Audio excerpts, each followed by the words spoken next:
Boa tarde. Vamos dar início a um painel relevante para nós gestores, membros de comitê e também integrantes do conselho. Devido já ao adiantar da hora, nós já vamos repassar para Ronaldo, desculpa, Ronaldo. Pode ficar à vontade.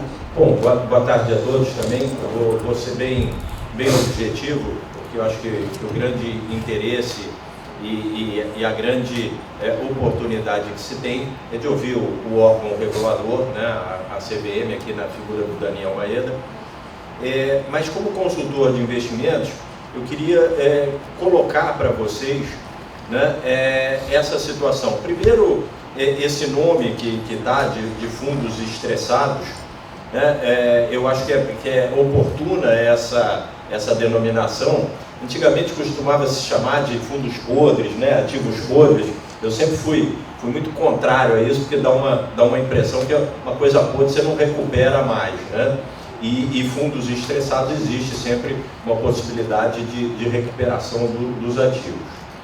Queria colocar também que no painel anterior, até que o Maeda participou também, foi colocado aqui, e quem já está há mais tempo no RPPS tem acompanhado, né, uma grande evolução da resolução e de medidas exatamente protetoras desses recursos financeiros previdenciários de vocês. Né? O nome, né, regime próprio de previdência, é uma coisa de cada grupo, né? Lá no seu município, município vizinho, Recife, São Paulo, Quixeramobim, enfim, cada um tem o seu RPPS e cada um deve cuidar do seu RPPS. Ele é bastante importante para vocês, né? Hoje ainda, que eu ainda estou com a conta na cabeça, vocês descontam 11% do salário de vocês a cada mês, ou seja, a cada 9 meses vocês colocam um salário, né? 9 vezes 11 dá 99%, então a cada 9 meses vocês colocam um salário no RPPS, né? Não colocam diretamente, então talvez nunca tenham feito essa conta, mas pelo desconto que vai parar lá, é isso, né? A cada 9 meses, se a alíquota aumentar para 14 agora, até esse número, até esse percentual cai ainda mais. Quer dizer, é muito dinheiro que vocês colocam ao longo da vida laborativa de vocês no RPPS. Então vocês devem cuidar do RPPS, né? Ele é muito importante para vocês, também vai prover a aposentadoria de vocês durante muitos anos. E a legislação, quer dizer, então, olhando o lado aqui do Maeda, antes de passar a palavra para ele, né, os órgãos reguladores, né, a antiga Ministério da Previdência, hoje é a SIPREV e a CVM, eu não sei se vocês todos são de mercado, mas para nós somos de mercado, o apelido da CVM é o xerife do mercado, né, é ela quem, é aquela figura do xerife mesmo, ela quem olha, quem regula e pune, né, a CVM, se eu não me engano, no ano passado aplicou em torno de, ano passado é número 2018 que eu ainda tenho, em torno de 250 milhões em multas, em maus gestores, em operações que não foram, né, isso aí, os grandes bancos também são punidos também por não respeitarem determinadas regras ou determinados procedimentos em colocação de títulos ou de respeitar regras de realização de assembleias, enfim. A CVM está ali olhando, regulando e punindo, então ela tem esse apelido. A SPREV também veio fazendo uma série de melhorias, né? Eu cito até 2012, vocês precisavam ter um comitê de investimentos. Então, agora você tem que fazer um comitê de investimentos. Depois ele falou, agora a maioria dos membros do comitê tem que ter uma certificação. Né? Agora saiu a 13846, que mudou a 9717, falou, agora o conselheiro fiscal e o previdenciário também tem que ter uma certificação que está aí para sair. Ela restringiu bastante também, e aí já entrando no tema da apresentação, porque verificou-se ao longo do tempo, né, um grande número de fundos, né, talvez seja rigoroso e objetivo, mas, pessoal, foram fundos que foram montados para desviar esses recursos previdenciários, esses 11% que vocês colocam lá. né, foram nitidamente direcionados para alguns, tanto que o número de RPPS envolvidos é muito grande. Eu, particularmente, que tenho bastante tempo de mercado, o primeiro grande evento de instituição financeira que teve problema foi o Banco Santos. Isso foi em 2005 e nós estamos em 2019, quer dizer, já completou 14 anos, porque foi no dia 12 de novembro que o Banco Central fez intervenção no Banco Santos, e até hoje ainda está se buscando recuperação dos fundos estressados do Banco Santos. Então, quando tem um mau investimento, né, perda sempre haverá. A partir do momento em que você está num fundo de investimentos e esse fundo fica fechado para resgate, né, que é o que acontece isso, a CVM tem que autorizar, o gestor fala, ó, o fundo está com problema, eu não posso deixar ninguém sair. E por que isso? É porque também o fundo de investimentos, todo mundo, a regra é que todo mundo tem que ser tratado igual, é o princípio da equidade. Então é mais justo eu não deixar ninguém sair de um fundo que teve problema do que eu deixar alguns cotistas saírem, quando eu tiver problema de liquidez eu fechar o fundo. Então uns seriam beneficiados com resgate integral e outros ficariam, né, com problema de resgate, ou não teriam todo o seu resgate. Então a CVM, obedecendo a esse princípio que é um condomínio, né, o fundo de investimentos é um condomínio, todo mundo tem que ser tratado igual, ela fala, não, fecha, não deixa ninguém sair, e aí a gente vai resolver o problema. A CVM também diz, tá na instrução CVM 555, que trata de fundos de investimentos, quando um fundo é fechado para resgate, já tem o administrador do fundo tem um dia para convocar uma assembleia, né, e nessa assembleia chamar os cotistas e decidir se liquida o fundo, se reabre o fundo, se faz uma cisão do fundo, se destitui o administrador e o gestor. Isso já é uma pauta prevista, né, na legislação, né, como ordem do dia dessa assembleia. Então, como experiência, depois Maeda vai falar o número desses fundos, nós infelizmente tivemos, como a gente viu na palestra anterior, uma grande quantidade de fundos estressados, que passaram por esses problemas com ativos, né, que não performaram, que foram fechados, e aí é uma briga, né, para buscar o dinheiro, porque vocês aplicam, o fundo compra títulos podres, títulos que não são bons, que no tempo não se verificam com liquidez, com solvência para devolver esses recursos com a rentabilidade contratada, e aí você tem o seu dinheiro lá e você não tem acesso ao dinheiro, tem que negociar com quem está com o seu dinheiro. E às vezes são empresas fantasmas, são empresas de capital fechado, são empresas de pessoas que não são inidôneas, quer dizer, coisas feitas, direcionadas para atacar, furtar, né, se eu posso usar essa palavra, os recursos financeiros previdenciários de vocês. Aqueles salários que vocês colocam a cada 9 meses. Então é crime, né? Isso é um crime, tem várias pessoas que já foram presas, né? A CVM já teve que requisitar força policial, né, Polícia Federal, em alguns desses eventos, tá aí no Google, você acha essas operações que infelizmente aconteceram. Mas felizmente vocês agora, né, são exigidos a ter certificação, são exigidos a fazer credenciamento, são exigidos a ter um comitê de investimentos, a ter ata, a ter transparência, enfim. Também há só um grupo de instituições em que podem vender ativos financeiros para vocês, isso está elencado também. Então, mas é importante essa vigilância, né, feita pelo lado dos órgãos reguladores. Na minha opinião, ela está muito bom. Vocês deveriam ter lá no RPPS uma fotografia do Narlon, do Alex, do Maeda, e agradecer todo dia, porque são santos protetores aí dos recursos de vocês, mas tem um dever de casa que vocês têm que fazer. Né? Não adianta nada, né, a gente deixar a nossa casa vulnerável, o ladrão pula, entra lá, e depois eu vou na polícia fazer um boletim de ocorrência. O importante é, antes de eu sair de casa, trancar todas as janelas, né, ver se está tudo prevenido para não ter esse tipo de problema. Então tem um dever de casa, uma vigilância permanente de vocês para que esses recursos não sejam desviados e não sejam mal aplicados por vocês. É legal passar aqui, fazer essa apresentação inicial, né, como consultor, e hoje a gente participa assessorando vários RPPS nessas assembleias.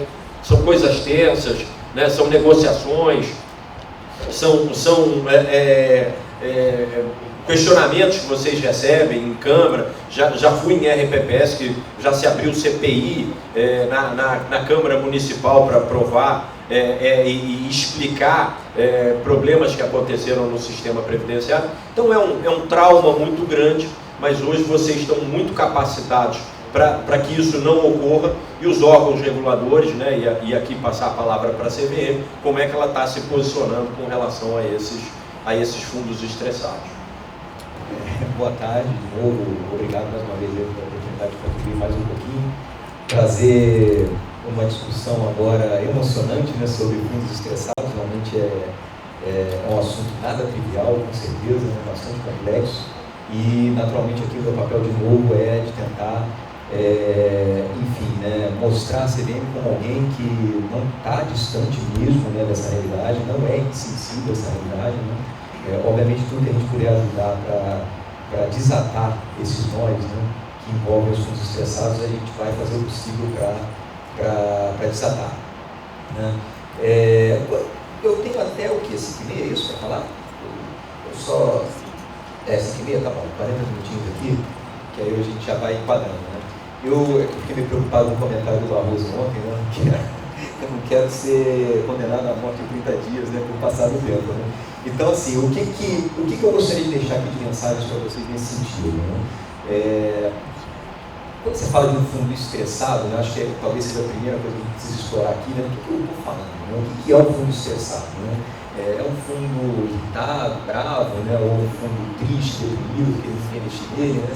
Obviamente que não, né? Um fundo estressado, antes de mais nada, é também, né, um fundo estressante, né? Porque ele vai exigir muitas diligências de vocês nessa situação, mas é um fundo que convive com alguma crise. Eu acho que esse é o grande conceito, né?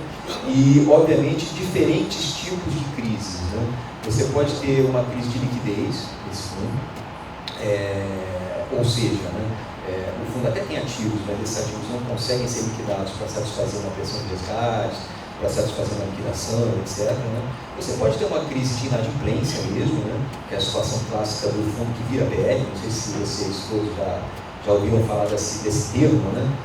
Que acabou popularizando um pouquinho, mas o fundo que vira PL, enfim, o que seria, né? Obviamente a contabilidade do fundo não é diferente da contabilidade de qualquer entidade, né? Ela também tem lá esse conceito básico do ativo, passivo, e a diferença é o patrimônio. Quando o patrimônio líquido é negativo, significa dizer então que o passivo ou os passivos do fundo superaram os ativos, ou seja, ele tem mais dívidas, tem mais obrigações para cumprir do que ativos para corresponder a essas obrigações. Isso é um fundo que vira BR, né? Um fundo que em algum momento passou a ter patrimônio líquido negativo porque em algum momento esses passivos ultrapassaram o valor, o montante de ativos dele. Então ali ele tem uma crise de inadimplência, ele não vai conseguir pagar todo mundo, porque ele não tem ativos para isso. Então, outro tipo de situação de crise, de uma situação de fundo estressado. Curiosamente, tem um outro tipo de situação de crise também no fundo, né, que é muito particular dos RPPS, é muito particular dos regimes de previdência. Eu não vejo esse tipo de crise acontecendo em outros fundos para outros públicos, né, que é o que eu costumo chamar na CVM de crise de governança. Né. É curioso porque existem alguns fundos de investimento, normalmente, que se cria um impasse de governança no fundo em que ele não consegue se mexer, ele não consegue sair do lugar, né? E aí, assim, só para, enfim, citar aqui alguns exemplos, né? Assembleias que não conseguem ser convocadas e levar uma deliberação, qualquer que seja, né? Fundos que prevêem condições bastante exóticas, né, de deliberação com quóruns hiperqualificados, né, não raras vezes até 100%, né, dos votantes como condição para você substituir um gestor, por exemplo, ou um prestador de serviço qualquer. Enfim, isso é o que eu chamo de um fundo com crises de governança, né? Um fundo que vive um dilema de governança e ele não consegue se mexer, ele não consegue andar para frente, nem para o lado, para lugar nenhum, porque ele convive com alguma situação problemática dessa natureza, né? Então, esses são talvez aí os três grandes tipos, né, as três grandes naturezas de problemas que a CVM vem enfrentando, vem presenciando na indústria de fundos que são oferecidos para regime de previdência, né? O que você faz com cada uma dessas situações, né? Como você pode atacar esses problemas? Naturalmente, sem querer aqui ser exaustivo, né, ou trazer uma bula, né, de soluções, porque são situações, volto a dizer, nada triviais, né? Mas a minha ideia aqui é só de novo, trazer essas reflexões, falar, puxa vida, eu acho que eu não tinha pensado nisso aí. Opa, esse aspecto que o Daniel está falando, eu não sabia que era possível. E aí, naturalmente, vocês levarem isso para casa, né? E para quem tiver, né? Tiver sido contemplado, né? Com um fundo estressado desse, né? Fazer essa reflexão e pensar se há um passo para frente ali que você possa dar, né? Acho que a primeira reflexão que tem que ser feita aqui, no caso do fundo estressado, é uma reflexão que qualquer gestor tem que fazer com qualquer coisa, na verdade, né? Que é a questão do diagnóstico, né? Qual é o tipo de problema que eu estou enfrentando aqui, né? Naturalmente, assim, para você pensar no melhor remédio, para você pensar na melhor ação, você tem que partir do diagnóstico bem feito, né? Onde é que eu estou me metendo? Essa é que é a grande questão que eu tenho que responder, onde é que eu me meti já, né? Essa é a primeira grande questão que tem que ser enfrentada e tem que ser respondida, né? Então, mais importante até do que você entender a natureza da crise que seu fundo vive, se é uma crise de liquidez, se é uma crise de inadimplência, se é uma crise de governança, né? Acho que um passo atrás disso, e até preliminar a isso, né? que é tentar entender, né? de onde veio aquele problema, qual a origem daquele problema. E aí, eu acho que você tem essencialmente duas situações bastante diferentes e que não é tão difícil assim você identificar quanto pode parecer a princípio. Que é a seguinte: você realmente pode estar diante de um problema, né, que foi originado por uma circunstância de mercado, né, ou seja, uma crise de mercado, aquele ativo que outrora até era líquido, ficou líquido, ou um emissor de crédito privado na carteira, né, que, tinha boas perspectivas de pagamento lá do valor, não pagou, né, são circunstâncias de mercado. E você tem um segundo grande capítulo nesse mundo aí, que é, infelizmente, mais comum do que a gente gostaria de que fosse, né, no mundo dos RPS, dos regimes de previdência, que é a situação da má-fé, a situação da fraude, a situação do prestador de serviço, como o Ronaldo colocou aqui no começo, né, que já começou errado, né, que já começou com a intenção de prejudicar os investidores, de desviar dinheiro público, né, como, de novo aqui, fazendo referência porque é uma fonte hiper qualificada, né, como mencionou o Luiz Roberto Barroso ontem, né, nosso ministro do STF. Quando a situação é uma situação fraudulenta, obviamente, né, o rol de ações que você tem que tomar é de uma natureza muito diferente do rol de ações que você tem que tomar quando você está lidando com uma circunstância de mercado. Muito francamente falando, de uma forma muito resumida, porque eu acho que essa primeira situação aqui, ela nem exige tantas ilações, né, tantas reflexões assim. Quando você tem uma situação de mercado, né, mas você não perdeu essa fé, né, nos prestadores de serviço, né, no gestor, no administrador do fundo, etc., né, no mais das vezes, o que você vai ter que fazer realmente é esperar, né? Enfim, como a situação de mercado, o gestor e o administrador continuam, como sempre estiveram, né, atuando lá, presumidamente, da forma mais diligente possível, da forma mais correta possível, buscando os seus interesses. Então, enfim, se é assim, né, naturalmente, esse próprio prestador de serviço vai tentar permanentemente buscar uma solução do seu problema. Né? Então, ali, no mais das vezes, enfim, né, admitidas as exceções, lógico, né, mas o que você vai ter que fazer ali realmente esperar um pouco, obviamente, também, né, exigir prestações de contas mais frequentes, né, mais detalhadas, porque é um fundo estressado, você tem todo o direito de entender o que está acontecendo naquele dia do fundo, né, mas a grande solução que se põe nesse tipo de situação é essa. Agora, é claro, quando você está lidando do outro lado, né, com uma situação de um fundo, né, ainda que você não consiga provar naturalmente, né, mas você tem pelo menos essa convicção que é uma situação de fraude, uma situação em que o próprio fundo foi estruturado, né, com um objetivo ilícito, né, com um objetivo de desviar recursos públicos, por exemplo, né, como disse lá o nosso ministro ontem, abre-se um leque de possibilidades alternativas que tem que ser estudado. Né? E aí sim, né, começam aqui as reflexões que a CVM pretende trazer para vocês. Né? E aí vale assim, para cada caso, né, crise de liquidez, crise de inadimplência, crise de governança, né, o seu rol específico de ações. Né? Quando você fala, por exemplo, num fundo que convive, né, com uma crise de governança, né, naturalmente, e aí de novo, né, partindo dessa premissa de que é uma situação de fraude, né, que aquele prestador de serviço está tentando impor para você, né, obviamente que tudo aquilo foi arquitetado de uma forma ou de outra, de forma proposital, né, de uma forma a te aprisionar, né, ou enfim, como uma armadilha, né, que evitasse que você conseguisse fugir dela. Né. Então, como é que você consegue administrar esse tipo de situação? É realmente uma situação difícil e, óbvio, dado que, né, via de regra, né, e eu sei disso, né, estava até comentando isso lá fora, né, reconhecendo que eu sei que, né, para todos esses investimentos, muito provavelmente, mais de 90% dos casos, né, desses 101 fundos, né, desses 8, 9 mil aí de PL problemático, né, de patrimônio problemático aí, no universo de fundos estressados, eu sei que esses investimentos não foram feitos por vocês. Esses investimentos fatalmente foram feitos por gestores anteriores do regime, né, e caíram no colo de vocês. Né. E aí é um pouco isso, se vira nos 30, né? Eu tenho que agora lidar com esse investimento que já foi feito lá atrás, né? E aqui no meu exercício, né, de dever de diligência e tal, né, do meu dever fiduciário, eu vou tentar resolver da melhor forma possível. Né? Então, uma primeira providência que eu acho que é muito importante, né, e eu também estressei isso lá fora, né, na nossa conversa nova, né, era uma coisa que eu já estava querendo dizer aqui, né, é deixar tudo às claras. Isso é muito importante quando o gestor de um regime entra numa circunstância dessa. Né? Aliás, quando o gestor de qualquer coisa, né, entra em qualquer negócio. Né? A primeira providência que ele tem que fazer, que ele tem que tomar, é de novo essa que eu já mencionei aqui, né, de realizar um bom diagnóstico da situação do regime dele. Isso envolve também, óbvio, os investimentos. Então, de cara, ele tem que saber identificar aqueles investimentos que enfim, geram perplexidade, que enfim, geram dúvidas, fala, poxa, mas peraí, esse investimento será que é sério? Pela estrutura dele, pelo tipo de ativo que ele investe, será que esse investimento realmente faz sentido? Essa avaliação tem que ser feita logo, rápido, no primeiro momento em que o gestor entra. E se realmente ele passa a ter essa convicção de falar, não, esse fundo A aqui, esse fundo B aqui, esse fundo C aqui, a colar, é um fundo problemático, é um fundo que eu acho que tem essa dinâmica, né, de alguém que tentou desviar um recurso público aqui do meu regime, etc, né? E aí, naturalmente, o ativo dessa carteira vai ser um ativo problemático, vai ser um ativo que dificilmente vai performar na frente. Uma primeira providência, por exemplo, que eu já lanço aqui para vocês, olha, por que esse gestor não provisiona esse investimento de imediato? Você fala, poxa, mas aí eu vou expor, né, o gestor que estava aqui antes, né? E aí a nova pergunta que eu lanço para esse comentário fala, não, tudo bem, se você quiser proteger, né, esse gestor que estava antes de você, você vai se expor no lugar dele.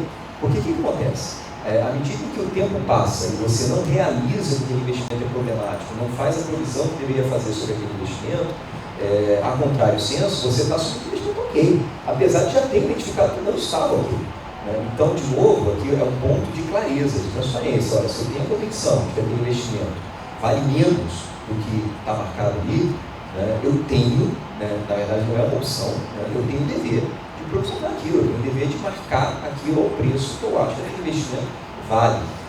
E aí, às vezes, enfim, né, ouvindo um pouquinho de rádio corredor, né, reuniões que a gente faz, e-mails que a gente recebe, né, vê um pouco desse argumento, às vezes, você já chegou para algum de vocês, não, peraí, mas quem regula a marcação a mercado dos ativos do fundo é a CVM. Então, só quem pode determinar esse tipo de provisionamento é a CVM. Não é verdade. Quem realmente vai poder fazer isso no âmbito do fundo de investimento, concordo, é a CVM. Mas quem cuida,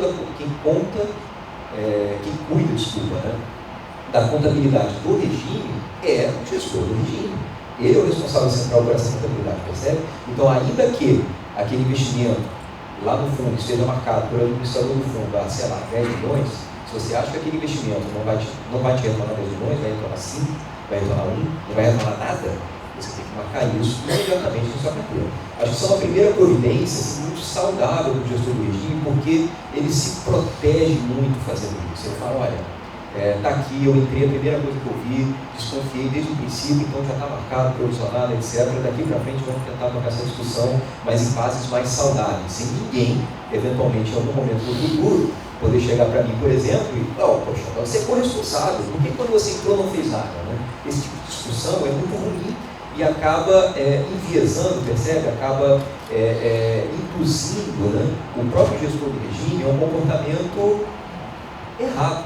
Né? Porque se ele começa a se sentir, de fato, corresponsável por aquilo, porque não provisionou, seja pelo motivo que for, ele começa a relaxar na diligência dele também. Fala, mas se eu for resolver esse problema agora, aí, obviamente, para resolver, né, o problema vai se abrir, né, para os tribunais de contas, para o gestor do meu ente, né, o prefeito, ou, né, do estado, sei lá o que for, para a CVM, para todo mundo, óbvio. Né? Para resolver o problema, você precisa trazer luz para o problema, né? Isso é uma condição essencial. Então ele começa a ficar conflitado naquela postura dele, fala, poxa, caramba, se eu resolver isso agora, assim, vai vir as claras aqui, eu posso acabar sendo corresponsabilizado, então não caia nessa armadilha. A primeira providência, realmente, que eu acho que é interessante, muito importante, até para que você continue encarando aquele investimento com a independência necessária, que aquilo seja provisional. E se não fez, olha, eu já estou aí há alguns anos, ainda não fiz isso, etc. Enfim, óbvio que uma circunstância de transição, de entendimento ao longo do tempo, ela sempre se justifica. Mas não espere mais, nem que seja contratando uma auditoria, contratando alguém que possa fazer essa avaliação independente por você, ou te ajudar a fazer essa avaliação, chegue a essa conclusão quanto antes e faça essa provisão do seu investimento na sua carteira, porque isso vai te dar uma proteção, de novo, né, muito saudável do que você terá que fazer daí em diante. Né?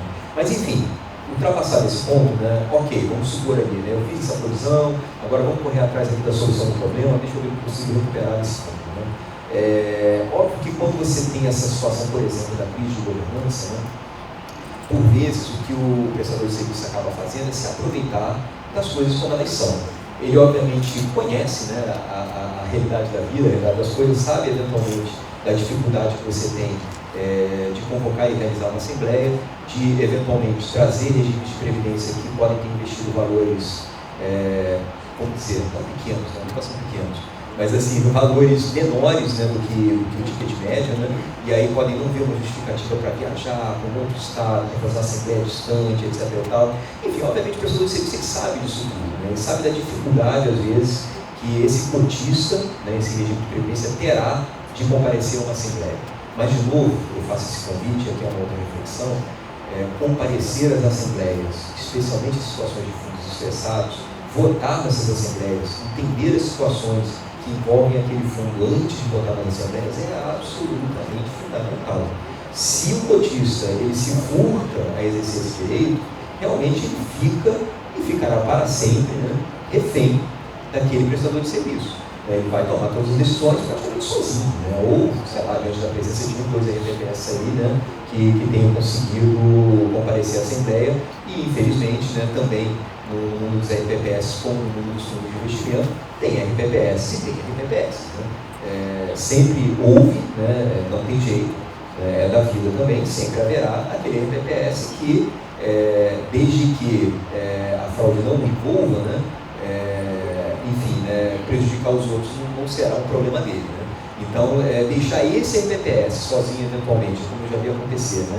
Deliberar uma decisão importante, do dia a dia do fundo, né? Porque está alinhado lá com aquele prestador de serviços, né? E os outros cotistas se abstiveram, né, de votar, de comparecer e votar, né? É uma armadilha terrível, né? Uma armadilha que só vai amplificar os seus prejuízos. Né? De novo, né, como diria lá da mesa velha foi Platão, mesma coisa, mas enfim, já bem antigamente, né, para que os maus prevaleçam, basta que os bons não façam nada. Né? Isso vale muito aqui na dinâmica no dia a dia de um fundo de investimentos, onde, convém lembrar de novo, a Assembleia é soberana. A Assembleia pode decidir praticamente tudo. Falando da soberania da Assembleia, né, tem um outro ponto que a gente enfrenta muito lá na CVM, e aí eu acho que talvez até seja uma falta de entendimento, né? E aí, mais uma vez, fica esse meu convite, né? De todo o interesse institucional da CVM, que a gente reduza esses ruídos, que a gente não deixe, né, que o mercado interprete mal a nossa regulação, né? Procura a CVM, manda um e-mail, faz a pergunta que você tiver que fazer para entender como funciona a regulação da CVM. A gente não vai se furtar a responder. Tá? Isso é uma asterisco que eu coloco aqui, jamais. A gente sempre vai procurar responder o mais rápido possível, da forma mais objetiva e clara possível, para que isso não seja um elemento que possa ser usado contra você, né? Uma má interpretação da regulação que se aplicaria àquela situação.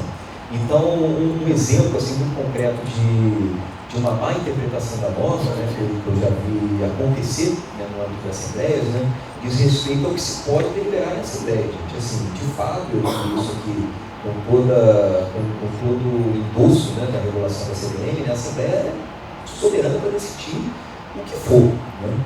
Então, por exemplo, em situações de liquidação, né, e a CVM não proíbe, né, que isso seja feito, né, você pode determinar, você cotista, né? Pode determinar por maioria numa assembleia a liquidação da forma que for.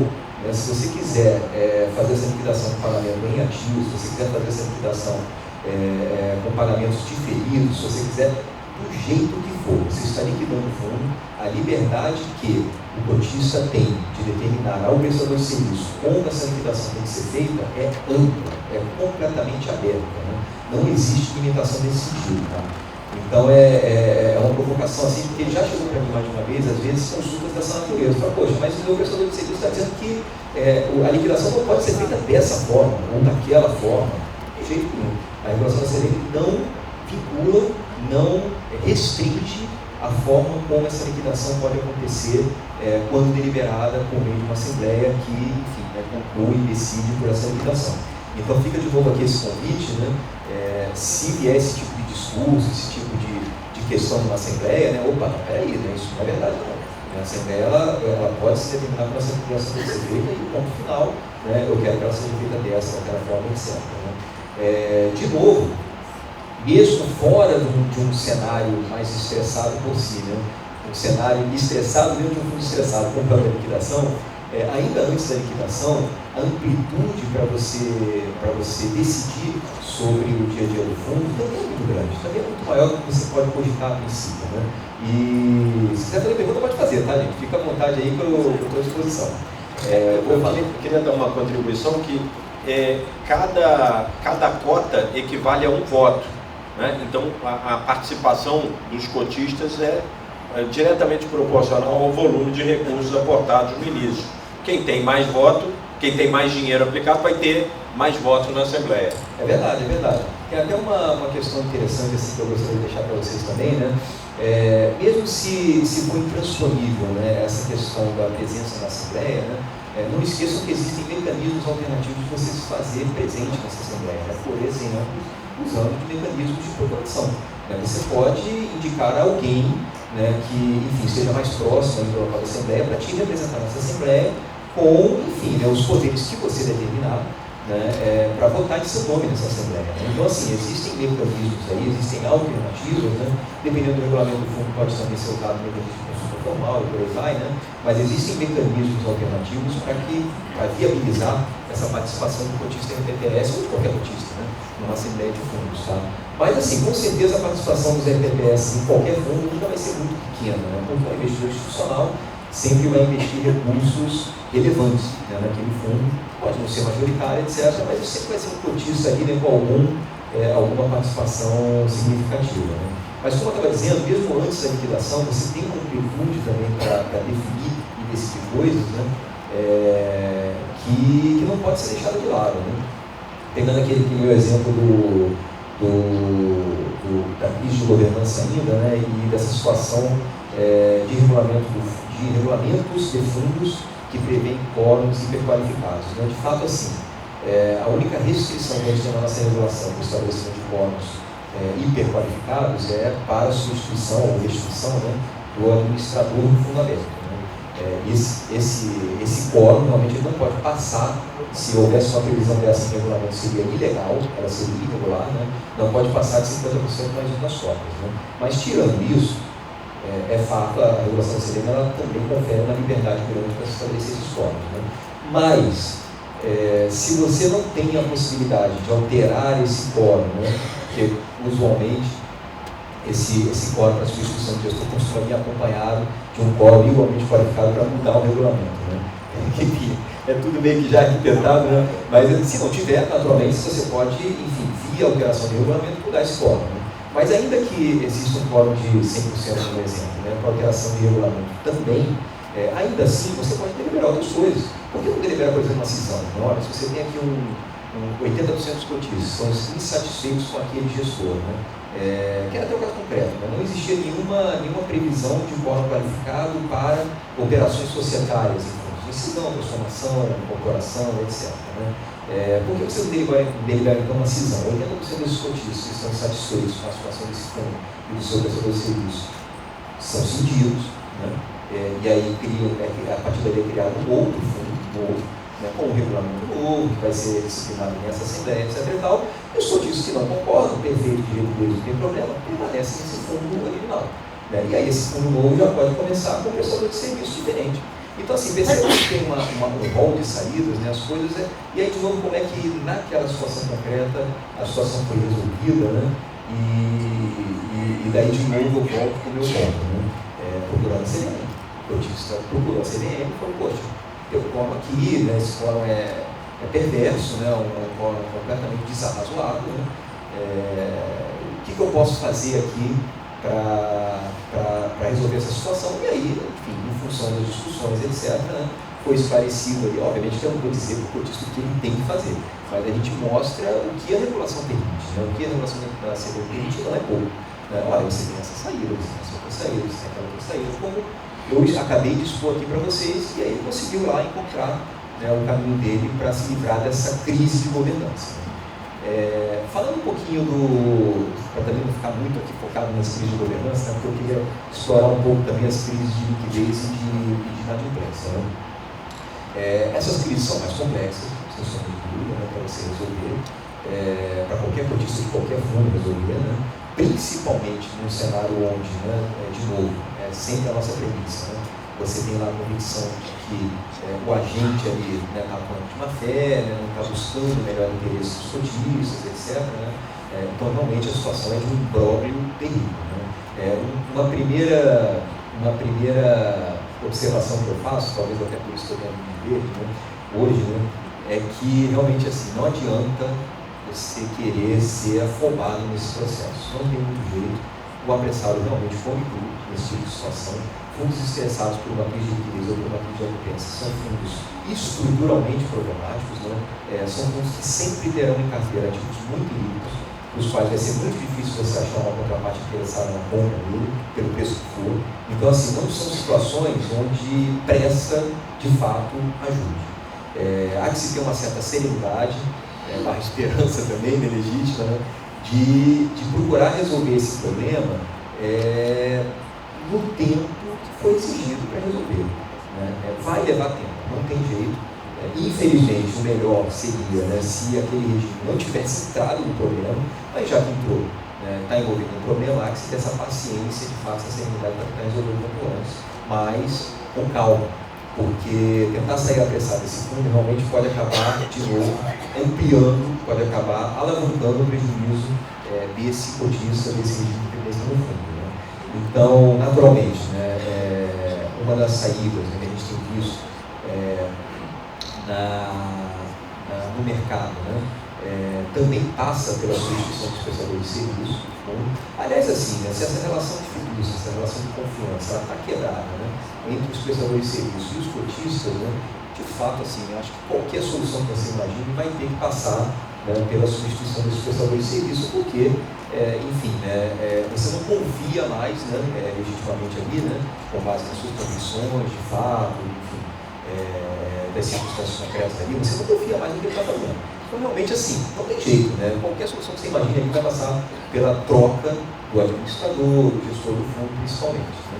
Mas, enfim, o que, obviamente, pode ser deliberado numa assembleia pelos cotistas. Né? Mas, que administrador, que gestor poderia ser esse? Né? E aí o que eu faço outra provocação, né? Naturalmente, assim, o ativo por ser líquido, ele, como eu coloquei, né?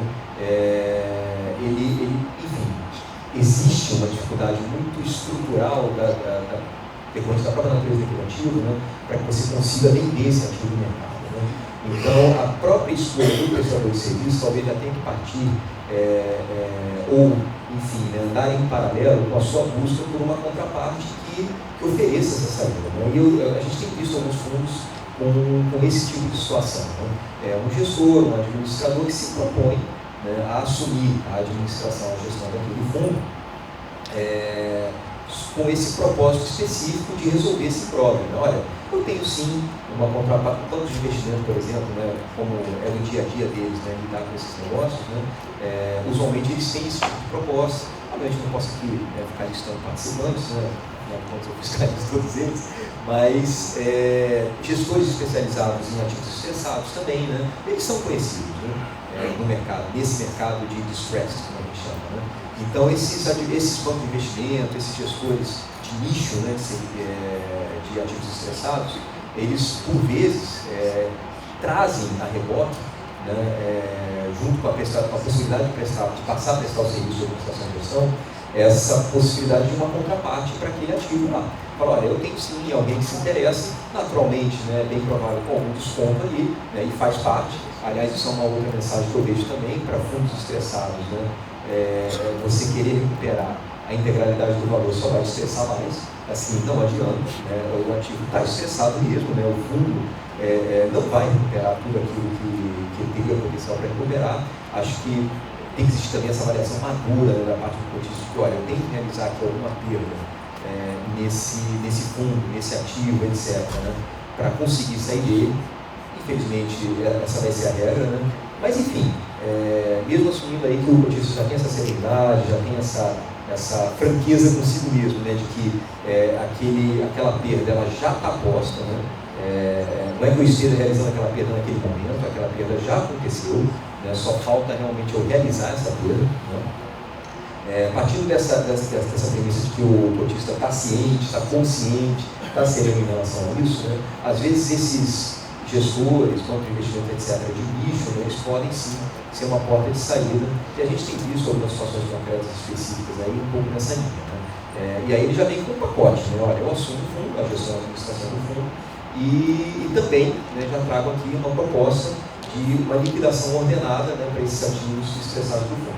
Inclusive, adianto que, sensível a esse tipo de situação, de fundos estressados, etc., né, a CVM já tem interpretado no sentido de que, para os específicos efeitos, né, de liquidação de fundos de investimento estressados, o gestor, o administrador que assume esse fundo podem não ser instituições elegíveis lá pelo artigo que está segundo a resolução 4622, como alterada pela 4695. O que eu estou dizer com isso? Né?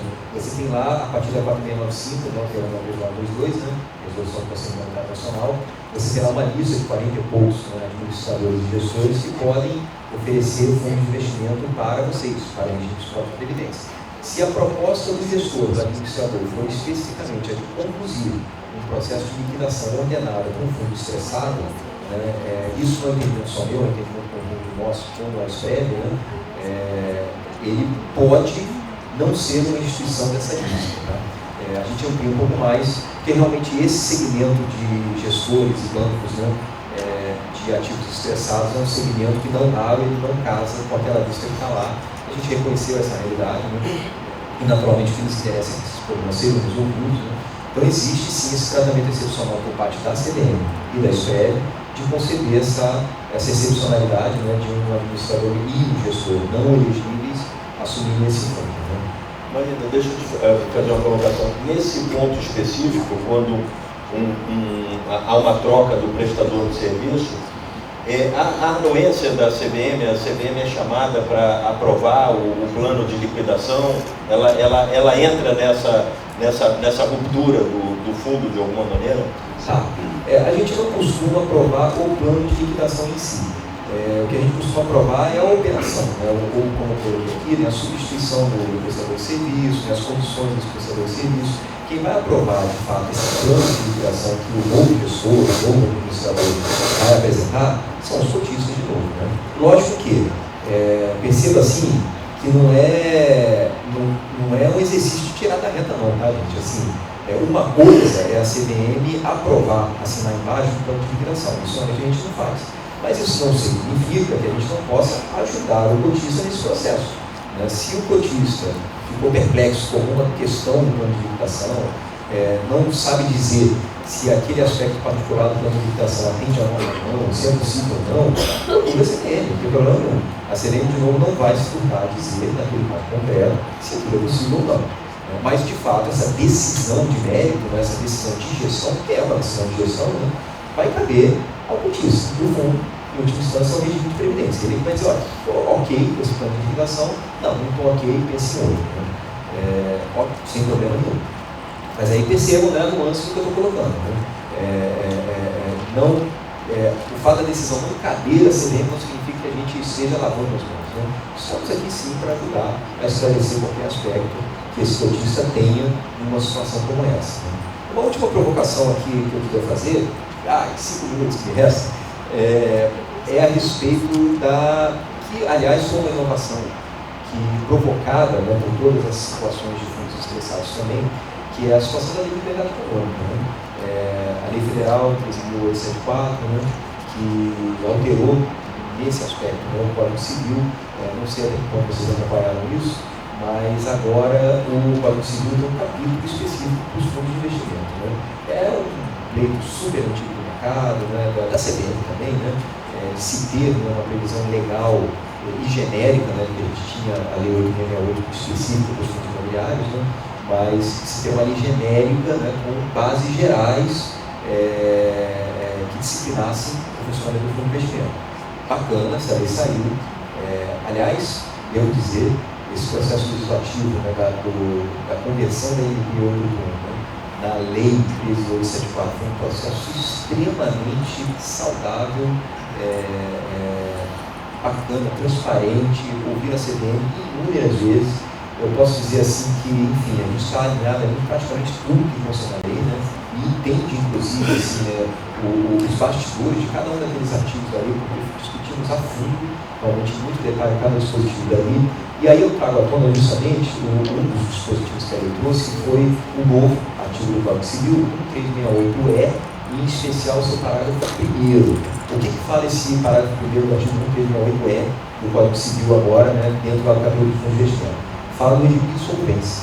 O que é o regime de insolvência? O regime de insolvência foi uma possibilidade do Instituto Jurídico, né, que se pensou e se incluiu na lei justamente para acomodar, não só para isso, tá? Mas justamente também para acomodar essa situação dos fundos estressados. Porque o que a gente via era justamente isso. Poxa, eu tenho um fundo de TL virado, eu tenho um fundo com uma crise de liquidez, não consigo pagar ninguém, né, porque todos os ativos da carteira são líquidos.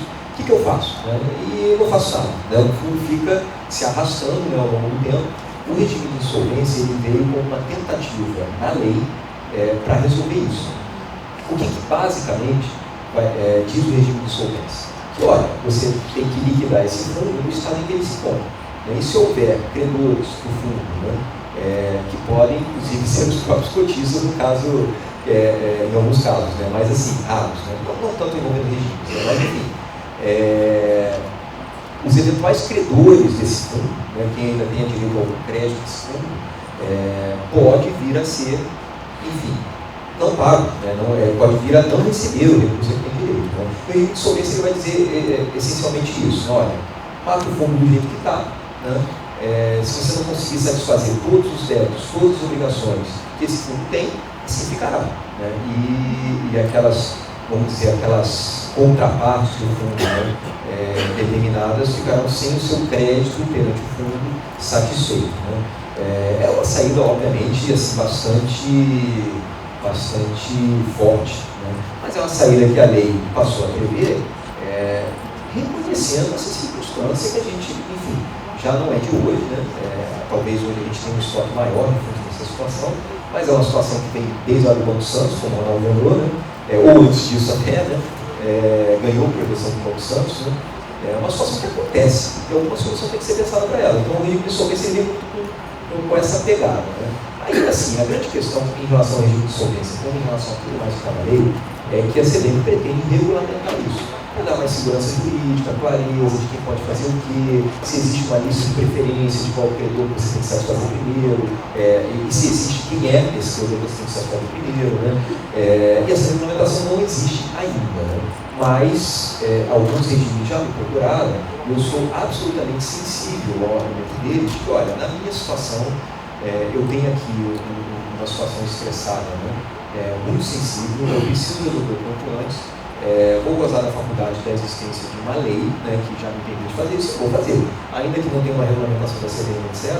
E assim, gente, francamente falando, eu sou bastante sensível a isso. Olha, a lei realmente já existe, eu não posso impedir ninguém que use, né, que faça uso desse instituto, né, da insolvência, né, para um fundo de investimento determinado ali, né, ele só não vai poder contar com aquela previsão ex ante ali de uma regulamentação que mostra os detalhes para ele. Então vai ser um caminho um pouco inexplorado para ele, né? E aliás, sem precedentes também, né? Porque, obviamente, porque não existia uma previsão legal até então, né?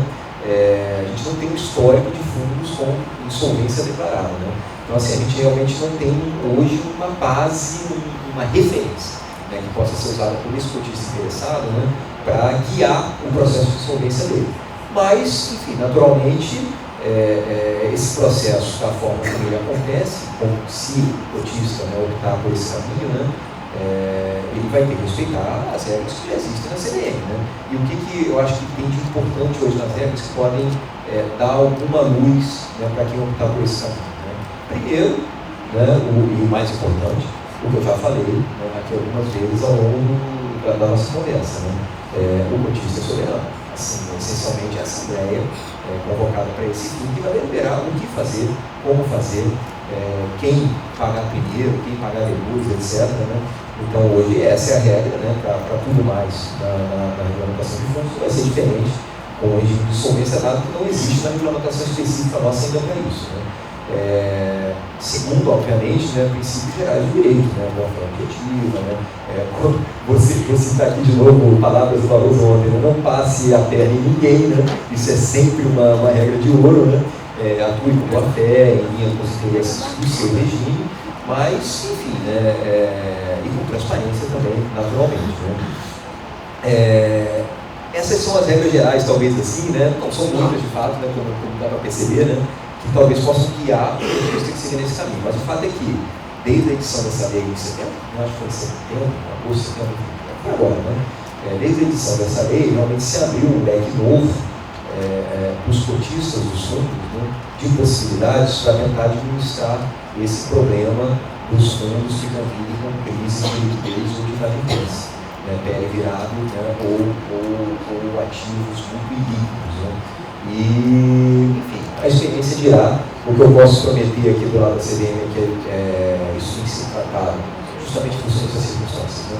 A regulamentação desse assunto, a lei de liberdade econômica como um todo, né, tem sido tratado como altíssima prioridade da CVM, é a prioridade mais alta nossa, né? Já soltamos ali uma audiência conceitual restrita, né, sobre o assunto, coordenador do Subtex. Então a ideia é que no ano de 2020 a gente dê bastante foco para isso. É possível que até o fim de 2020 a gente lance uma proposta de norma concretamente falando, o que já vai dar uma primeira, né, primeiro, sei lá, primeiras impressões, né, sobre como essa regulamentação pode vir a ficar, né? Mas a regulamentação propriamente falando, norma editada, etc., pela dinâmica e pela complexidade de discussão envolve, lógico, né, vai ficar para 2021, eu não vejo muita forma de fugir disso. Então, acho que talvez a conta que o regime, e aí uma avaliação individual de cada um, claro, né, a conta que o regime tem que fazer seja essa. Então, poxa, eu posso esperar até 2021, isso realmente vai agregar aqui valor para mim, esperar uma regulamentação excelente, que caminho eu posso seguir, ou não, 2021 está muito longe, 2 anos, não dá, etc. Não vou seguir aqui por esse caminho, ainda que eu tenha que ser pioneiro nesse assunto. Né? Essa é outra reflexão aqui que eu deixo para vocês fazerem aí no dia a dia da gestão desses fundos estressados. Obrigado. Para as perguntas, eu vou iniciar aqui com essas perguntas, né, que encaminharam. Na prática, como seria feito a marcação a mercado dos fundos problemáticos? Qual seria a base legal que o contador do LPPS usaria para a precificação?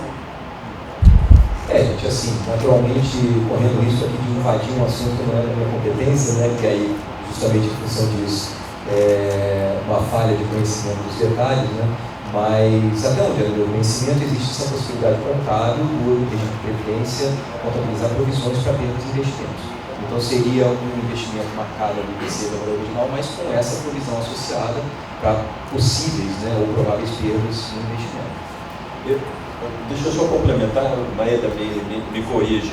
A CVM, quando o administrador identifica um problema num ativo, ele pode provisionar parcialmente, né? Se o ativo, por exemplo, vale 1 milhão e em algum momento o administrador acha que aquilo só vale 500 mil, ele pode provisionar. Isso tem um impacto na cota, né? Porque aquele ativo passa a valer, passa a ser marcado pela metade do preço. Me corrija se eu estiver errado, é uma autonomia do administrador ao ser credenciado pela CVM como administrador fazer isso, e depois ele vai gerir aquele ativo para ver se aquela provisão pode ser revertida ou até elevada. Sim, na verdade assim, não só pode, isso é uma... Rapaz, tem mais um painelista aqui com a gente que ele não só pode como deve, normalmente é uma obrigação regulatória do administrador do fundo provisionar, né, ou reprecificar, enfim, esse ativo para o qual ele espera uma perda. Né? O que acontece nesses fundos de regimes? Né? E aí é uma dor de cabeça, inclusive para a gente. Né? O problema é que a gente encontra nessa circunstância, né,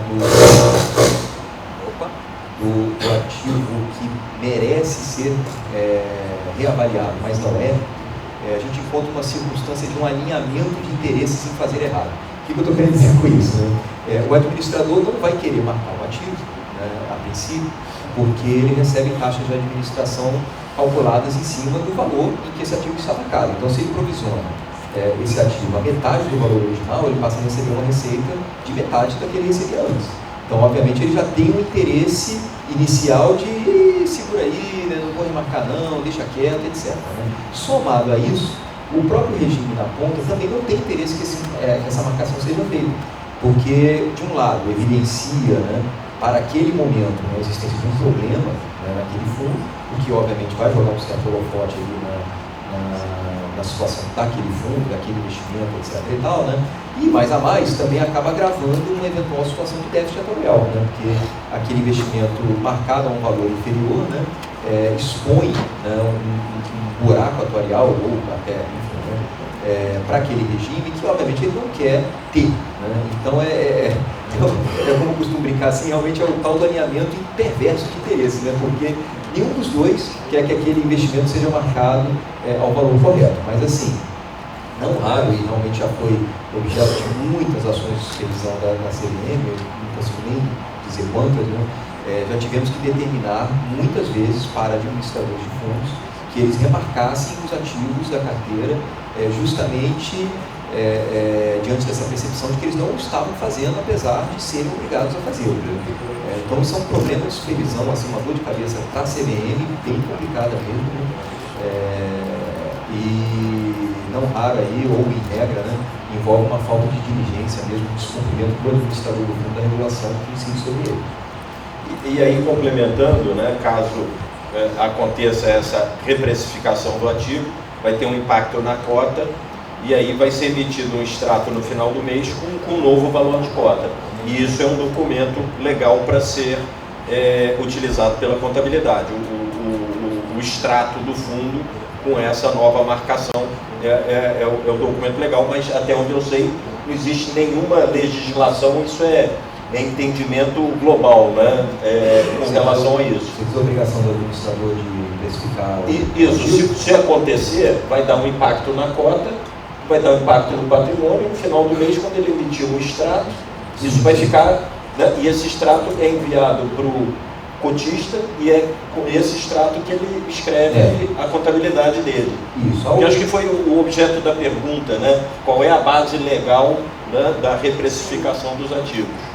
Eu acho que a pergunta assim, é mais provocativa no sentido de que, assim, se eu tiver essa convicção, né, de que o meu fundo investido, ele deveria reprecificar algum ativo da carteira, mas não o fez, né, com que base legal eu poderia fazer a despeito dele não ter feito? Né? Nossa, não sei se ficou confuso, né? Mas, assim, eu acho que é uma provocação um pouco mais profunda mesmo, né, no sentido, poxa, se o administrador do fundo, né, entendeu, né, que aquele ativo não deveria ser reprecificado, eu posso, na condição de regime aqui de previdência, né, reprecificar esse investimento ainda assim, né, mesmo assim, mesmo que ele não tenha feito, é o que eu estou dizendo, pode. Na minha visão, não tem problema nenhum. Aliás, assim, a sua questão foi bem interessante nesse sentido. Acho até, inclusive, que como essa situação concreta, ela parte do pressuposto você está tomando uma ação contábil, né, no caso, né, que o administrador do fundo deveria ter tomado e não tomou, vale comunicar a gente. Acho que o tipo de situação fala assim, olha, o regime de previdência, ele tem essa convicção. Ele fala, pô, esse fundo aqui não está valendo para o administrador orçamentário, né? Esse investimento da carteira dele aqui, isso aqui é o mínimo, né? Vou reprecificar, vou provisionar, etc. Né? Naturalmente, ele está partindo do pressuposto que o administrador está agindo errado. Né? Essa sua pergunta é bem pertinente nesse sentido. Né? Então, vale sim uma comunicação para ser nesse sentido, falar, eu me deparei com a situação desse fundo aqui, o administrador está marcando aqui a 10 milhões, eu acho que não vale, aliás, melhor dizendo, tenho convicção de que não vale, para mim vale zero, né? Então provisionei aqui 100% desse investimento, né? Toma aí CVM esse fato, né? Porque para você apurar responsabilidades em relação a esse administrador, né? Porque, enfim, alguma coisa tem no meio desse processo aí para dois participantes chegarem a números diferentes, né? Alguém está errado. Tem só mais uma pergunta aqui. Sobre essa questão mesmo, só já foi levantada, a dificuldade que a gente tem muito grande, a gente tem fundos estressados nas carteiras e já ocorreu recentemente de essas reprecificações.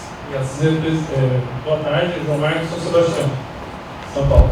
Você vê que as reprecificações envolverem 2, 3 anos atrás da que a gente está. Ele mexeu em base de 2016, 2017. Contabilmente isso é impossível de acontecer, de você, né, mexendo que já está registrado. Como agir dessa forma? Tem esse aspecto, né, vocês mencionaram agora, mas tem essa questão retroativa de um tempo muito maior do que se pode conceber no dia a dia de uma RPPS. Como registrar isso contabilmente, sendo que já foi enviado isso a todas as instâncias de fiscalização e regulação, enfim. Exato. Esse tipo de situação é discussão. João Marcos. Vamos lá. Esse tipo de situação, João, é justamente o tipo de situação da qual eu estava falando aqui agora há pouco. A situação do administrador, né, que já vinha precificando o ativo da forma errada, né, aí a CVM encontra aquela situação em função de uma denúncia, em função de uma supervisão de ofício, né, que a gente faz também, né, a gente vai passando aí um pente fino nas carteiras, né, de tanto em tanto, para identificar inconsistências, né? E aí, em alguma situação, a gente percebe que o administrador estava marcando o valor do ativo na carteira de forma errada, de forma incorreta, e manda corrigir. E aí, realmente, assim, não perceba, uma reprecificação, por exemplo, em função do fato relevante. Porque a situação creditícia ele soube mudou. Não é isso, né? Não houve um fato novo qualquer. O que houve realmente foi uma identificação por parte da CVM de que o administrador estava cometendo uma falha, né? Para dizer, eventualmente, até uma fraude. Né? Então, nesse momento, o que a CVM faz? Ela investiga desde quando aquele ativo vem sendo precificado da forma errada. E aí, assim, a gente vai mandar, de fato, o administrador voltar no tempo, o tempo que for, né, condizente ou compatível, né, com essa constatação da CVM. Se, no limite, a CVM entender que, e aconteceu, de fato, em alguns casos concretos, se a CVM entender que aquele fundo estava precificando de forma errada aquele investimento há 3 anos, a gente vai mandar ele calcular as demonstrações financeiras ou a contabilidade do fundo nos últimos 3 anos. Não vai ter jeito. E, aliás, assim, isso é uma praxe muito usual da CVM, né? Se você for olhar, por exemplo, das companhias abertas, né? Que é a tal da questão da determinação de republicação, refazimento e republicação das demonstrações financeiras. Né? Não é raro que a CVM volte 2, 3 anos do tempo e fale, olha, isso aqui que você está contabilizando dessa forma está errado, e não começou errado agora não, começou errado lá atrás, em 2016, 2017, então você vai refazer todas as suas DRFs e republicar tudo de novo. Paciência, realmente é uma situação que a gente tenta o mais possível evitar, porque obviamente a gente acaba identificando ali uma indução a erro, né, no mercado inteiro, né, por um período longo de tempo. Né? Poxa, o administrador desse fundo enganou, entre aspas, né, no mercado, os cotistas do fundo, etc, por 3 anos. Né? É realmente uma situação, muito chata, né, quando a gente identifica. Mas o fato é que, né, se o erro começou há 3 anos atrás, ele vai ter que corrigir de 3 anos atrás até hoje. Né? E acontece mesmo. Pergunta. Em caso de liquidação de fundo com pagamento de outros tipos de ativos, é possível que esses sejam passivos desenquadrados? Eu imagino que eles sejam ativos desenquadrados. Né? Assim, ele vai receber ativos que não estão enquadrados a 3.922, não é isso? Acho que é isso. É essa a pergunta? É isso, né? Tá. Você poderia receber artigo C quadrado, um artigo que não seja o administrador da por exemplo? Eu entendo que sim. Assim, em alguns, não são muitos de fato, mas até onde eu me lembro, 2 casos concretos que chegaram para a gente que eu digo assim, CVM express, né? Autorizamos, né, esse recebimento. Aí eu acho que o que vale, até para melhor conforto do próprio regime, é realmente fazer essa consulta. Olha, tem aqui uma proposta de liquidação com pagamento em ativos, eu prefiro isso aqui na minha carteira do que com esse prestador de serviço no meio do caminho, porque francamente, de novo, voltando para aquela minha premissa inicial, se você acha ali uma situação que o prestador de serviço está atuando de má fé contigo, né? Poxa, francamente, né? É até uma questão para se pensar mesmo. Será que vale a pena esse ativo estar na minha carteira com esse cara no meio, né? Assim, ele só vai me atrapalhar nesse processo, né? Então é uma outra reflexão que vale a pena fazer. Mas, se realmente a proposta de liquidação for nesse sentido, pagar em ativos, a princípio eu vejo problema, mas para a segurança e conforto do próprio regime, vale uma consulta para a SPREV e para a CVM. Né? E aí fica tranquilo, porque ela chegando para a SPREV, eles vão me repassar, ela chegando para a CVM, eu vou repassar para eles. Né? A gente tem se coordenado muito bem nesse tipo de situação. Isso é legal saber, porque hoje estão dentro do mesmo ministério. E no caso de vocês, sempre documentar tudo, né? Convocação de assembleia, registro de ata de assembleia, ofício consultando a CVM e a SPREV com relação a esses aspectos, é sempre transparência, governança de vocês para terem um dossiê, como o Maeda falou, mesmo de coisas, aplicações que não foram feitas pela administração de vocês, mas na hora que você senta na cadeira, você é o dono do problema, você tem que continuar administrando, pode dizer, não, foi o outro lá que fez, o problema, né, tá com vocês. Então documentar isso e sempre, na dúvida, esses pontos fora da curva, faz um ofício para a SPREV, para a CVM, eles têm essa comunicação e eles respondem. Eu sou testemunha de alguns casos que a gente participa assessorando alguns RPPS e a resposta vem com boa brevidade. A pergunta é se teria que ser previamente a Assembleia, não teria 15 dias aí.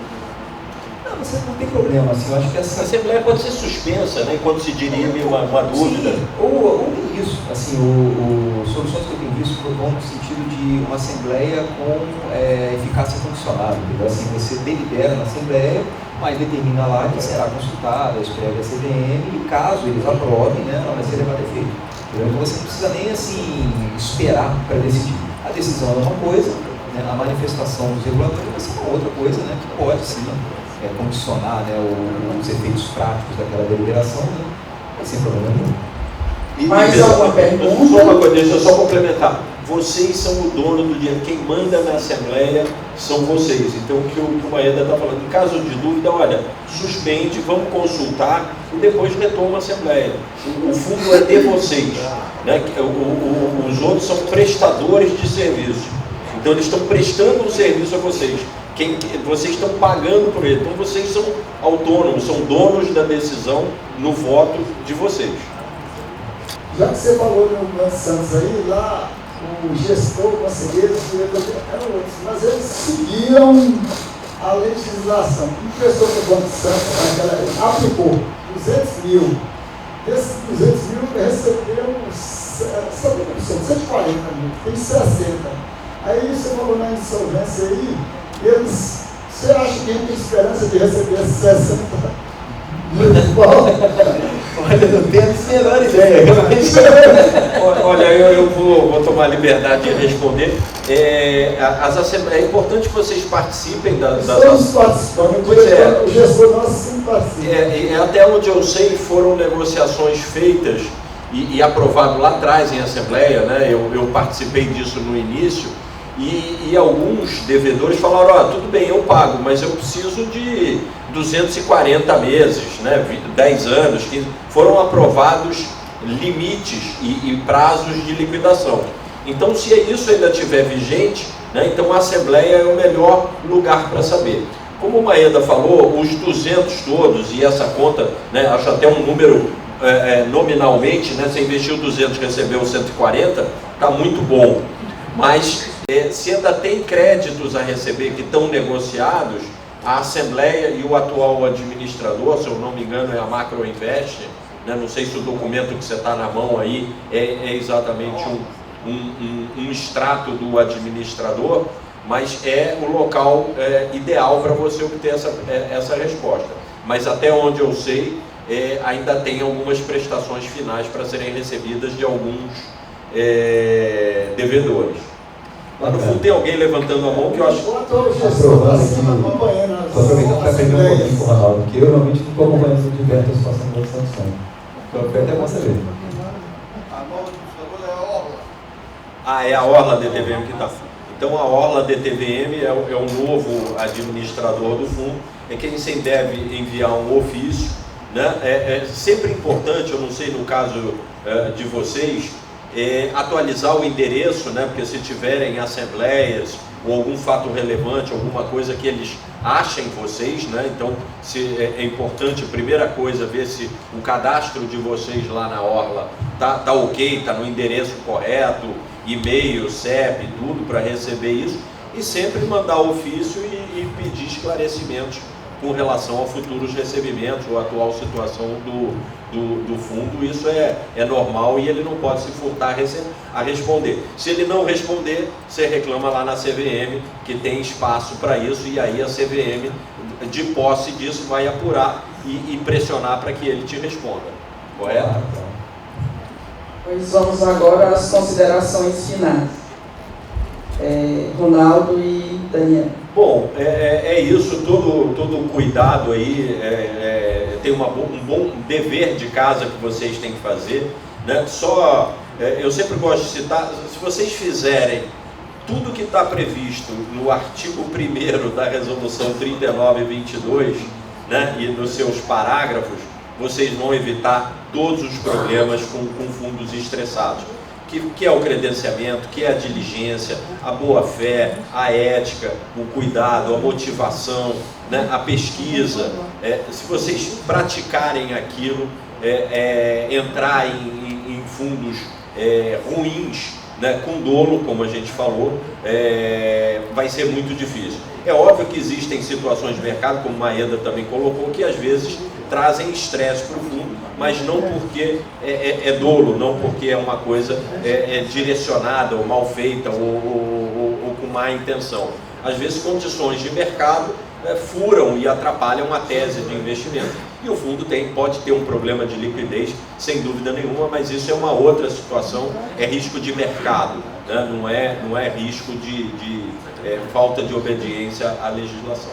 Então, tem um dever de casa de vocês de serem diligentes, cuidadosos e analisar sempre antes de adquirir e realizar o investimento. Perfeito. Aqui do meu lado, enfim, eu gostaria de dizer, espero que tenha sido útil nessa nossa conversa, que eu tenha feito boas provocações, né, e que eu leve para a mente de vocês muito mais perguntas que vocês, enfim, né, tentem responder depois lá na gestão do dia a dia dos regimes de vocês e desses fundos estressados, né? E naturalmente voltando para a CVM sempre que vocês acharem que é o caso, é necessário e tudo mais, né? De novo, né?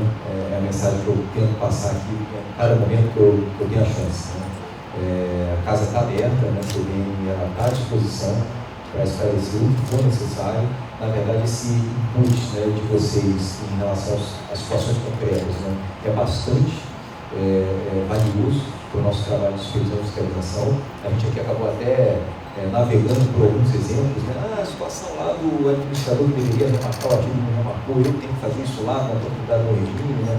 Poxa, está aí, né? Uma situação que realmente a CVM mereceria conhecer, né? Então é isso, trazer esse dia a dia de vocês aqui como cotistas relevantes de fundo de investimento, né, para a CVM é muito útil para o nosso próprio trabalho, nos ajuda a entender melhor quais são os problemas que acontecem nesse segmento e qualquer outro também, claro, né, e a fazer um trabalho melhor. Então, de novo, para reafirmar aqui, disponibilidade total para a gente voltar a conversar, e não precisa ser em eventos não, tá, gente? Assim, manda um e-mail para lá, meu e-mail está lá no site da CVM, né, o e-mail de contato, né, que aliás facilita bastante, não teria só para todo mundo aqui. Mas os meus contatos estão todos lá no site da CVM, a gente se mantém ali super disponível para vocês. Obrigado. A NEPREM agradece a importante contribuição e em nome da NEPREM eu vou entregar agora essa lembrancinha para vocês e também a NEPREM agradece a participação de todos vocês.